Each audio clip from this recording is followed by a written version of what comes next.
Okay, let me start by talking about the ways in which technology colonizes our life world, the worlds we live in. One of the combinations has always been the control of critical technologies in any society and the control of property regimes. Now, if you go back to the time in which Columbus came ashore in Hispaniola, and he walks ashore and he implants the flag of Spain, and he claims this land in the name of the Queen of Spain. He had two things. He was controlling critical technologies, the transportation technologies and the military technologies that allowed him to dominate native populations, and he had a theory of property rights. That theory of property rights was the divine right of kings to own not only lands, but people. That set off a wave of colonization that colonized the entirety of the North and South Americas, called Americas hence through the colonization, and colonized all the native peoples that lived there. During the industrial period, a similar thing happens. The control of the critical technologies now are industrial and mechanistic technologies, and again supported by the military technologies, but now the theory of property is private property.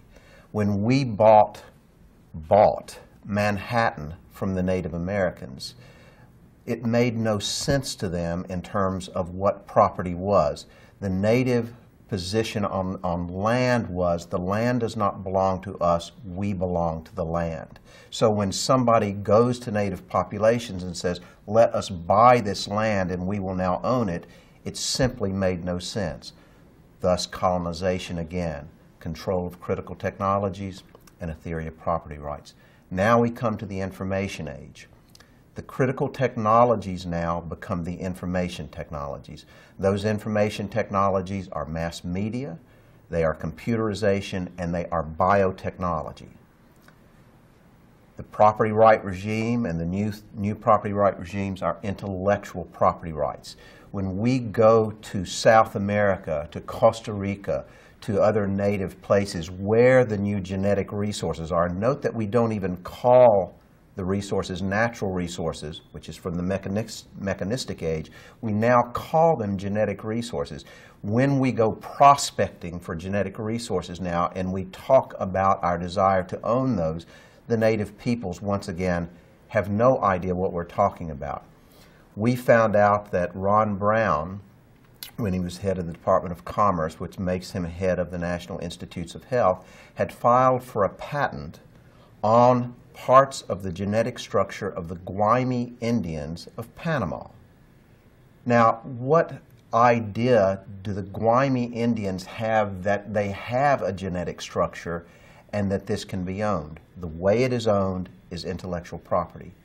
As we shift technologies, as we move into an information age, information becomes the most important commodity on the planet. As it becomes the most important commodity on the planet, how we own it becomes the key to the kingdom. The keys to the kingdom are intellectual property rights, whether it's in software, whether it's in biotech and owning the information that's encoded in our DNAs, or whether it's controlling the ideas that flow through all the different modes of mass media. What we find is the new commodification is of information, and the lexicons, in other words, how we're going to define information, what will be ownable and what will not be ownable, becomes the key. One example, Northwest Coast tribe of plant breeders. They have bred a cowpea through generations and generations of working in traditional ways of plant breeding. And they breed a cowpea that is resistant to insects. A researcher from Florida State goes to that situation. He finds that cowpea. He brings it back to his genetic laboratory. He breaks it down and he discovers genetically why it is resistant to insects. He creates a seed line, relatively simple technology from our perspective.